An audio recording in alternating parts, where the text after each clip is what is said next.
Assalamualaikum warahmatullahi wabarakatuh. Nama saya Siti Nurjana, NPM saya 719212749. Di sini saya akan melanjutkan penjelasan dari materi-materi sebelumnya, yaitu akan menjelaskan tentang materi manajemen koperasi dan UMKM. Di mana pada pertemuan-pertemuan sebelumnya atau minggu-minggu sebelumnya saya sudah menjelaskan beberapa materi, yaitu terdiri dari apa itu koperasi. Pertemuan kedua materinya tentang sistem ekonomi koperasi, dan pada pertemuan ketiga saya juga sudah menjelaskan tentang pengukuran kinerja dan pengawasan koperasi. Untuk pertemuan keempat, saya juga sudah menjelaskan tentang pembangunan koperasi dan perundang-undangan. Dan pada pertemuan minggu sebelumnya, yaitu pada pertemuan kelima, saya juga sudah menjelaskan tentang hubungan koperasi dengan pasar dan kewirakoperasian. Dan pada minggu ini atau sekarang saya akan menjelaskan tentang tugas dan syarat kewirakoperasian. Nah, dari pengertian kewirakoperasian. Nah, kewirakoperasian atau kewirausahaan koperasi adalah suatu sikap mental positif dalam berusaha secara kooperatif dengan mengambil prakasa inovatif serta keberanian mengambil risiko yang berpegang teguh pada prinsip identitas koperasi. Nah, dalam mewujudkan terpenuhinya kebutuhan nyata serta peningkatan kesejahteraan bersama, dari definisi tersebut maka dapat dikemukakan bahwa kewirausahaan merupakan sikap mental positif dalam berusaha secara kooperatif. Tugas utama wirakop atau kewirausahaan koperasi adalah mengambil prakasa inovatif, artinya berusaha mencari, menemukan, dan memanfaatkan peluang yang ada demi kepentingan bersama. Selanjutnya yaitu tentang tugas dan syarat kewirausahaan. Nah, tugas dan syarat kewirakoperasian itu yaitu menciptakan keunggulan bersaing koperasi dibanding dengan organisasi usaha pesaingnya, di mana dalam tugas dan syarat koperasi terdapat dengan 7 hal. Yang pertama yaitu mendukung koperasi sebagai penguasa yang kuat di pasar.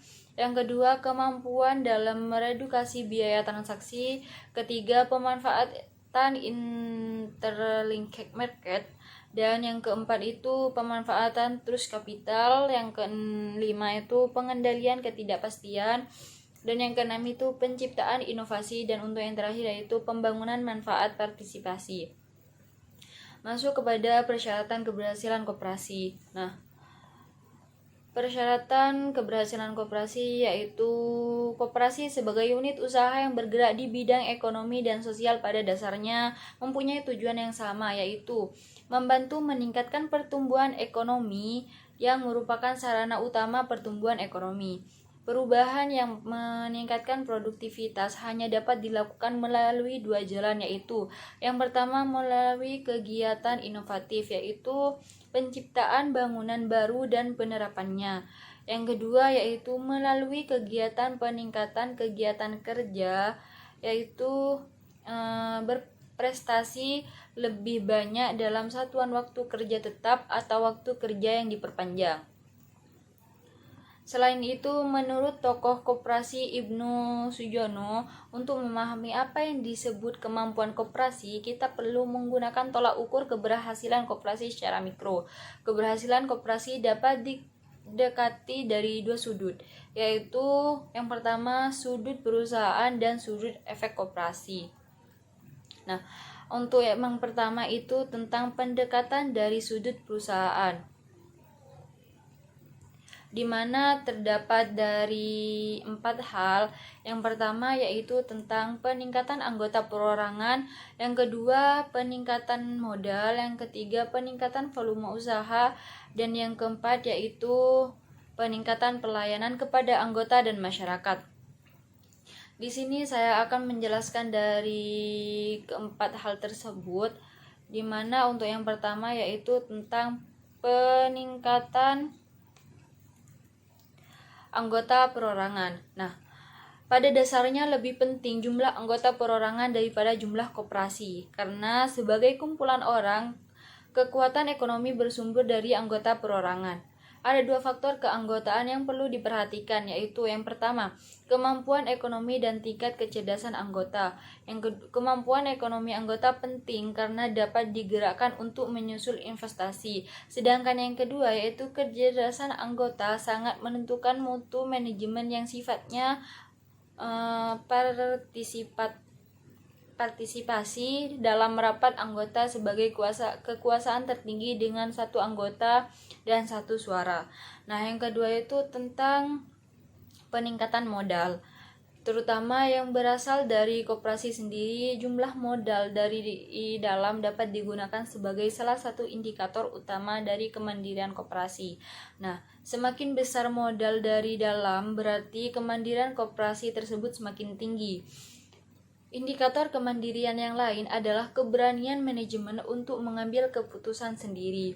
Dan yang ketiga itu tentang peningkatan volume usaha.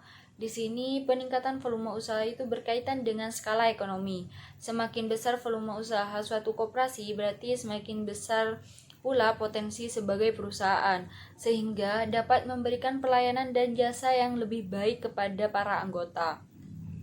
Nah, sejalan dengan identitas koperasi yang menyatakan bahwa anggota dan pelanggan adalah orang yang sama, maka volume usaha terutama harus berasal dari jasa anggota. Loyalitas dan partisipasi aktif anggota sangat menentukan besarnya volume usaha koperasi, khususnya yang berasal dari anggota. Yang terakhir yaitu tentang peningkatan pelayanan kepada anggota dan masyarakat, di mana peningkatan pelayanan kepada anggota dan masyarakat ini berbeda dengan unsur yang lain. Nah, pelayanan ini suka dihitung secara kuantitatif. Anggota dapat merasakan efeknya dengan membandingkan sebelum dan sesudah ada koperasi. Bentuk pelayanan dapat bermacam-macam, misalnya pendidikan, kesehatan, beasiswa, sumbangan, dan pelayanan usaha yang cepat dan efisien, dan sebagainya. Selanjutnya yaitu dari persyaratan sudut kedua, yaitu tentang pendekatan dari sudut efek koperasi.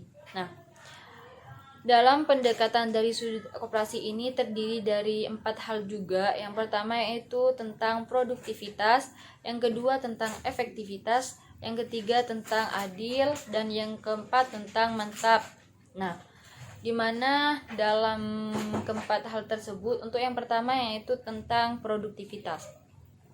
Nah, produktivitas ini artinya koperasi dengan seluruh hasil kegiatannya dapat memenuhi seluruh kewajiban yang harus dibayarnya, seperti biaya perusahaan, kewajiban kepada anggota, dan sebagainya.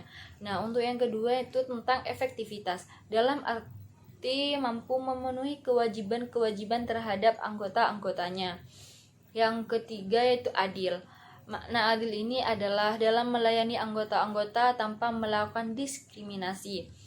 Yang terakhir yaitu yang keempat adalah mantap, dalam arti bahwa koperasi begitu efektif sehingga anggota-anggota tidak ada alasan untuk meninggalkan koperasi guna mencari alternatif pelayanan di tempat lain yang dianggap lebih baik.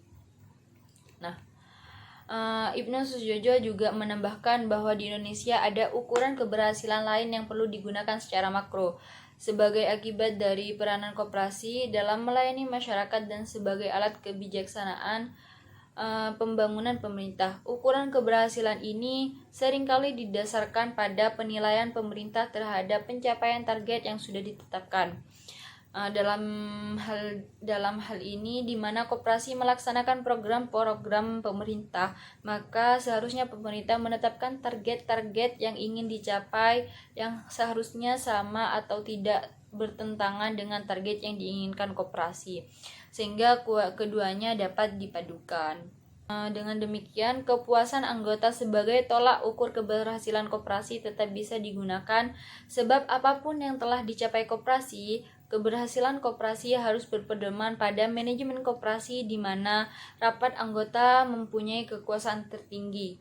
Maka pengurus koperasi harus berhasil dalam menjalankan kegiatan operasionalnya sehingga anggota bisa merasa puas atas kinerja koperasinya. Mungkin hanya itu yang bisa saya jelaskan. Jika ada kesalahan kata atau kekurangpahaman, Mohon maaf dan see you di next video. Wassalamualaikum warahmatullahi wabarakatuh.